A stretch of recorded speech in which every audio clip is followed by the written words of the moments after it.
IHRD ഡയറക്ടറുടെ ചുമതല വഹിക്കുന്ന മുൻ മുഖ്യമന്ത്രി എസിന്റെ മകൻ അരുൺകുമാറിനെതിരെ തെരഞ്ഞെടുപ്പ് കമ്മീഷന് പരാതി. സർക്കാർ സ്ഥാപനമായ IHRDയിലെ ഉദ്യോഗസ്ഥനായ അരുൺകുമാർ അമ്പലപ്പുഴ മത്സരിക്കുന്ന G. സുധാകരൻ ഉൾപ്പെടെയുള്ള മുൻ CPI നേതാക്കളുടെ രാഷ്ട്രീയ തീരുമാനങ്ങളെക്കുറിച്ച് തന്റെ ഫേസ്ബുക്കിൽ പങ്കുവച്ച കുറിപ്പിനെതിരെയാണ് സേവ് യൂണിവേഴ്സിറ്റി കാമ്പയിൻ കമ്മിറ്റിയുടെ പരാതി. IHRDയിലെ ഉദ്യോഗസ്ഥൻ തെരഞ്ഞെടുപ്പ് ഡ്യൂട്ടിക്ക് നിയോഗിക്കപ്പെടുന്നവരാണ്. കേരള സർവീസ് ചട്ട വ്യവസ്ഥകൾ കൂടി ബാധകമാക്കിയാണ് IHRD പ്രവർത്തിക്കുന്നത്.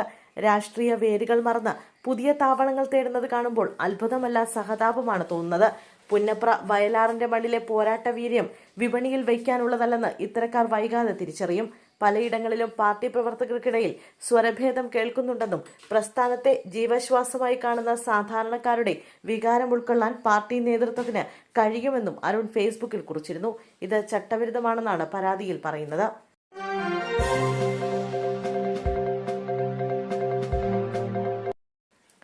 എതിരാളികൾ LDFനെതിരെ നുണകളുണ്ടാക്കി പ്രചരിപ്പിക്കുകയാണെന്നും വീടുകളിൽ കയറി വസ്തുതാവിരുദ്ധമായ കാര്യങ്ങൾ പറയുകയാണെന്നും മുഖ്യമന്ത്രി പിണറായി വിജയൻ മമ്പറത്ത് ധർമ്മട മണ്ഡലത്തിലെ LDF കൺവെൻഷനിൽ സംസാരിക്കുകയായിരുന്നു അദ്ദേഹം.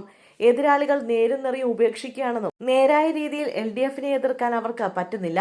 ഗീബൽസിനെ കടത്തിവെട്ടുന്ന രീതിയിലാണ് എതിരാളികൾ പ്രവർത്തിക്കുന്നതെന്നും പിണറായി ആരോപിച്ചു.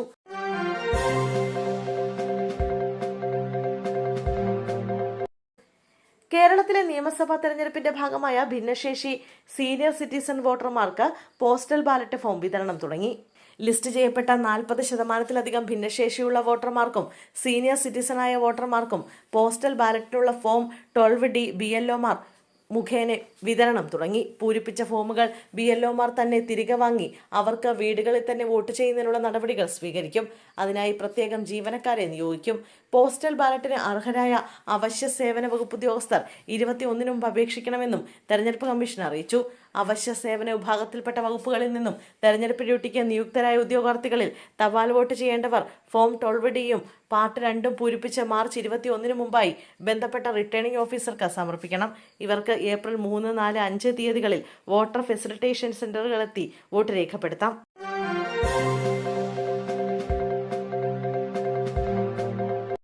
കോൺഗ്രസിന്റെ രണ്ടാംഘട്ട സ്ഥാനാർത്ഥി പട്ടികയിലും കണ്ണൂർ ഉണ്ടായിരിക്കില്ല. രണ്ടാംഘട്ട പട്ടികയിൽ കണ്ണൂർ ഒഴിച്ചിടുമെന്നാണ് വിവരം. ഇന്ദിരാഭവനിൽ ചേർന്ന കോർ കമ്മിറ്റി യോഗത്തിൽ നേതാക്കൾ ചർച്ചകൾ നടത്തുകയാണ്. കേന്ദ്ര തെരഞ്ഞെടുപ്പ് സമിതിയും വിഷയം പരിശോധിക്കും. K. സുധാകരനോട് കാത്തിരിക്കാൻ കോൺഗ്രസ് നേതൃത്വം നിർദ്ദേശം നൽകി. കോൺഗ്രസിന്റെ രണ്ടാംഘട്ട സ്ഥാനാർത്ഥി പട്ടിക ഇന്ന് തന്നെ ഉണ്ടാകുമെന്നാണ് KPCC പ്രസിഡന്റ് സണ്ണി ജോസഫ് പറഞ്ഞിരുന്നത്. തെരഞ്ഞെടുപ്പിൽ കണ്ണൂരിൽ നിന്ന് മത്സരിക്കുമെന്ന ഉറച്ച നിലപാടിലാണ് K. സുധാകരൻ. നാമനിർദ്ദേശ പത്രിക സമർപ്പിക്കാനുള്ള നീക്കങ്ങളും സുധാകരൻ തുടങ്ങിയിട്ടുണ്ട്. കണ്ണൂർ സീറ്റ് നൽകിയില്ലെങ്കിൽ സുധാകരൻ കടുത്ത നിലപാടിലേക്ക് പോകുമെന്ന് കോൺഗ്രസിന് അറിയാം. അതുകൊണ്ട് തന്നെ സുധാകരനെ അനുനയിപ്പിച്ച് ഒപ്പം നിർത്താനാണ് കോൺഗ്രസ് തീരുമാനം.